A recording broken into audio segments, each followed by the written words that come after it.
Ready? I'm ready. All right, here is the ID. Okay. Ernest Shackleton was an Irish Arctic explorer and Antarctic explorer who was born in 1871 in Ireland. By the time he was 6, he moved to Dublin with his family after living on a farm for those early bits of his life. I learned of Shackleton from my parents, who painted him as this incredible figure in history who didn't deserve as much, or who didn't get as much recognition as he very much deserved.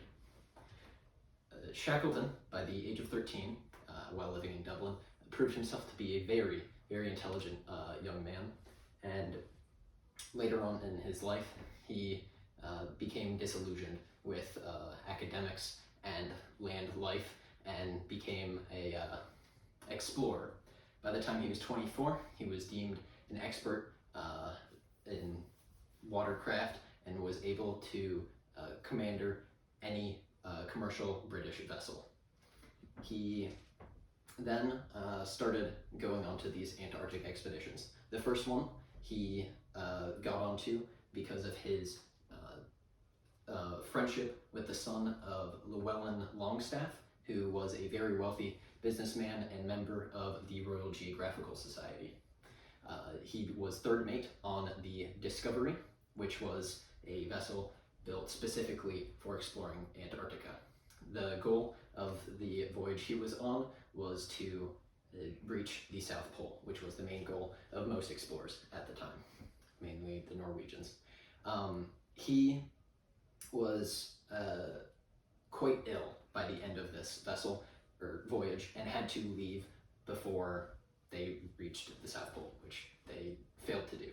He returned on a supply ship, said that he would either return sick or in disgrace. He returned sick.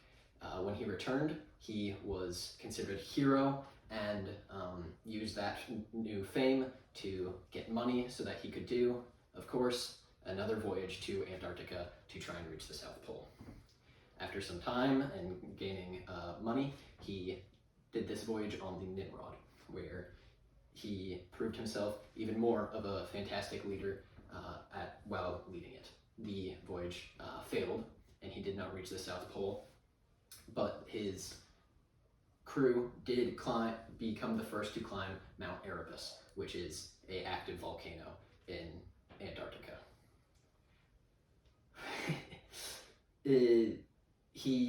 One of the things he did on this voyage to prove how incredible of a leader he was he gave up his last biscuit to Frank Wild, who became his first officer on his later voyages. Frank Wild said something along the lines of, "That biscuit meant more to me than all the money in the world." It wasn't exactly that, but it was very important that he gave up something so important. Then, the Endurance, which is his most famous and most tragic voyage. He set out in, I believe, 1914 to Antarctica from, Britain, and then from South Georgia, a whaling station. On his way there, he became caught in the ice, which he immediately told his crew to act upon and cut the ship free of, because of his experience on the Discovery, which had a similar issue. It was to no avail, and the ship became stuck in the ice. After some time, drifting, as they were stuck in the ice, waiting for spring to come so that they may be able to free themselves again, it became clear that they would not be able to, and they had to abandon the Endurance. The men then all left the Endurance after much time staying on it and being able to keep their morale high through parlor games and competitive haircutting and sled dog racing. They decided to go towards a emergency resource outpost, which was placed by another expedition. They did not reach it, and on their way there, they had to shoot and eat some of their 40 sled dogs, which they had taken with them and became very close to. They then started to stay on the sea ice and began drifting again, hunting penguins and similar things while drifting. They traveled some 1,000 miles on the sea ice while not, paddling or anything. And eventually, they realized that they would, need to get out somewhere. And they all got onto 3 emergency rafts from the Endurance, which they had brought with them, and started sailing north, or paddling as well, to a place called Elephant Island, which is a pretty long island with absolutely no vegetation on it. After 9 days staying there, Shackleton and 5 other men, including the Endurance's captain, Frank Worsley, got onto a vessel called the James Caird, which was created by the carpenter on the vessel, which had tried to mutiny earlier, and Shackleton had the foresight to not execute him and the 2 other that tried to mutiny, but instead offered to pay them for every day they stayed on the ice. Of course, that paid off with the James Caird, and the team, including Shackleton, sailed about 750 miles, a lot of the time in complete darkness, to South Georgia Island. This is an absolute incredible feat of navigation, an absolute miracle, which likely will never be replicated again because it's insane.